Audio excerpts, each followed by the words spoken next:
పెడతాము అనేది సమస్య కాదు. బీజేపీ గెలవడం ముఖ్యం. భారతీయ జనతా పార్టీ ప్రభుత్వాన్ని ఏర్పాటు చేయడం ముఖ్యంగా పనిచేశారు కాబట్టి ఎవరు ముఖ్యమంత్రి అవుతారని అప్రస్తుతం. అది ఎవరైనా కావచ్చు బీజేపీలో. అదే బీజేపీకి మిగతా పార్టీలకు తేడా. బీజేపీలో ఎవరైనా కావచ్చు, ఎంత చిన్న కార్యకర్త కావచ్చు, ఎంత చిన్న నాయకుడు. డబ్బు లేదు, డబ్బు అసలు అవసరం లేదు బీజేపీలో ముఖ్యమంత్రి కావాలి. మిగతా పార్టీలు అలా కాదు కదా. రీజనల్ పార్టీల్లో ఆఫీస్తోనే గెలవాలి, తర్వాత లేకపోతే డబ్బు ఉండాలి, డబ్బుతో గెలవాలి. మాకు డబ్బు అక్కర్లేదు, ఫేస్ అక్కర్లేదు.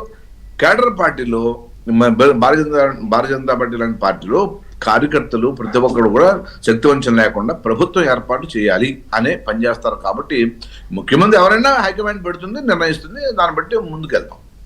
ఎందుకు మరి ఇంత నమ్మకము ఇంత ఇది ఉండి ఆప్ అభ్యర్థుల్ని హార్స్ ట్రేడింగ్ చేసే ప్రయత్నం ఎందుకు చేశారు? ఎవరు చెప్పారు చేశారని? కేజ్రీవాల్ చెప్పాడు. బోటకపు వార్తలు అవన్నీ. కేజ్రీవాల్కి ఏముందండి పాపం, ఇప్పుడు ఓడిపోతున్న భయంతో అది చెప్పాల్సిన పని. మరి గత 2 లక్షలు ఎందుకు చెప్పలేదు? ఎక్కడ మాట్లాడలేదు, తర్వాత 2020లో మాట్లాడలేదు. ఇప్పుడు ఎందుకు మాట్లాడుతున్నాడు అంటే ఇప్పుడు ఓడిపోతామని అర్థమైంది కాబట్టి ఎందుకు ఓడిపోతున్నాం అంటే కారణాలు వెతుకుతున్నారు. ఆల్రెడీ కారణాలు వెతుకుని ఓడిపోవడం కారణాలు ఎలా చెప్పాలి, ఏం చెప్పాలని మొదలుపెట్టారు. ఎలక్షన్ కమిషన్ మీద, లేదా హార్స్ రేటింగ్ బీజేపీ కొనడానికి వస్తుంది. ఎందుకు కొనడం? ఎందుకంటే మాకే పూర్తి మెజార్టీ వస్తుంటే నువ్వు ఎవరిని కొంటాం? ఏం అవసరం? అవసరమైతే మీరే 2-3 ఇస్తారు ఎవరికన్నా. తీసుకోండి కావస్తేనే. అంతేగాని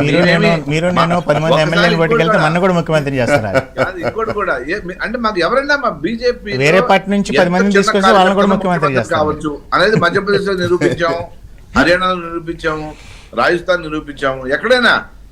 సో అంచేత ఇది కార్యకర్తల పార్టీ. ఇది రాష్ట్రాల్లో ఎవరైనా ముఖ్యమంత్రులు అవ్వచ్చు, ఢిల్లీలో మాత్రం మోదీ గారు మాత్రమే అవ్వాలి, ఇంకెవరు లేరు.